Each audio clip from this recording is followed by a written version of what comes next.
La reprise des élections régionales et municipales partielles est fixée au dimanche 16 décembre prochain. C'est ce qui a été décidé en Conseil des ministres extraordinaire hier lundi au Palais présidentiel au Plateau. Autre sujet abordé, la présidence du Conseil de sécurité des Nations Unies assurée par la Côte d'Ivoire en ce mois de décembre. Jérôme Kofi Abolin. Un conseil des ministres ce lundi 3 décembre 2018 au palais présidentiel. Réunion comme d'habitude présidée par le chef de l'État, le président Alassane Ouattara.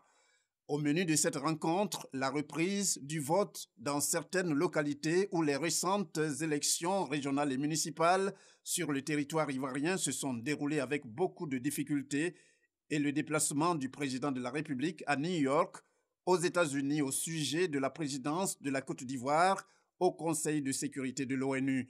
S'agissant de cette reprise de scrutin, elle fait suite à la décision de la Cour suprême après examen des recours en annulation portés à sa connaissance.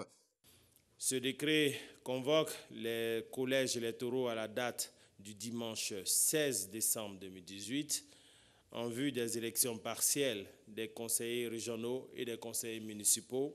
La durée de la campagne électorale pour ces élections est fixée à 7 jours. La campagne électorale est ouverte le samedi 8 décembre 2018 à 0 heure et close le vendredi 14 décembre 2018 à 24 heures. Le scrutin sera ouvert à 8 heures et clos à 18 heures. Quant à la présidence de la Côte d'Ivoire au Conseil de sécurité de l'ONU, conformément à son admission comme membre non permanent de cette organisation pour la période 2018-2019, elle court tout ce mois de décembre. Et c'est d'ailleurs ce qui vaut la visite du président de la République, Alassane Ouattara, à New York, aux États-Unis. Une visite entre le 3 et le 7 décembre de cette année qui tire à sa fin dans quelques semaines seulement. Après avoir présidé le Conseil des ministres extraordinaire, le président de la République, Alassane Ouattara, a quitté Abidjan pour New York. Son voyage s'inscrit dans le cadre du mandat de la Côte d'Ivoire à la présidence du Conseil de sécurité des Nations Unies durant ce mois de décembre. Le comité consultatif international du coton tient depuis hier à Abidjan ses assises annuelles pour réfléchir sur le coton. Pendant 10 jours, les acteurs de la filière vont échanger autour du thème « Les défis du coton, solutions innovantes et durables ». La Côte d'Ivoire occupe le 4e rang au niveau de la production mondiale, il faut le rappeler. Un désaccord entre les douanes ivoiriennes et les commerçants sur la nouvelle manière d'évaluer les frais de dédouanement a causé le stationnement à la frontière de Noé de plusieurs camions chargés de marchandises. Les deux parties ont trouvé un compromis grâce à l'intervention du Premier ministre Amadou Gon Coulibaly. La mesure sera applicable dans le courant du premier semestre de l'année prochaine.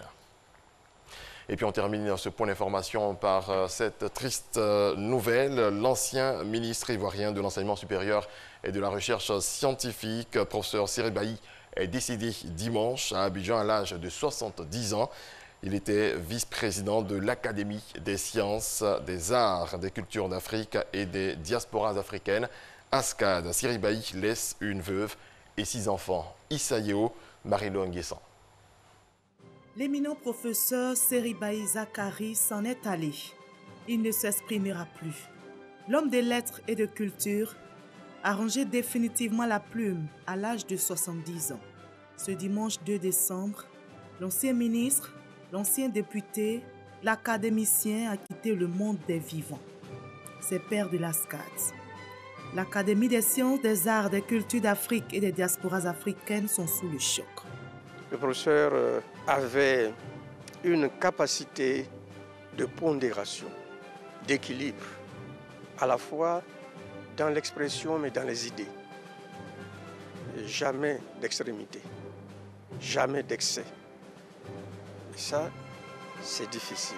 Professeur Seri Bailly reste une icône dans le monde de la culture en Côte d'Ivoire. L'académicien, l'écrivain, est auteur de plusieurs œuvres de référence, notamment Le Touro, un chemin vers la sagesse. Une œuvre qui fait la promotion de l'art oratoire en pays bété. Le Touro, une poésie chantée. Professeur Seri Bailly en parlait le 27 octobre dernier à la page culture au journal télévisé de 20h sur RTI 1. Voilà, le taureau se rapproche davantage de la société et prend en compte les questions de cohésion sociale, les questions liées au décès. Et je pense que de ce point de vue-là, on n'a pas trop perdu. Homme politique modéré, professeur Seribaï Zakari s'est mis au service de la paix au sein de la CDVR, la commission Dialogue, Vérité et Réconciliation, après la crise post-électorale en Côte d'Ivoire. Il a été député de Daloa, ministre de l'Enseignement supérieur, ministre de la Communication.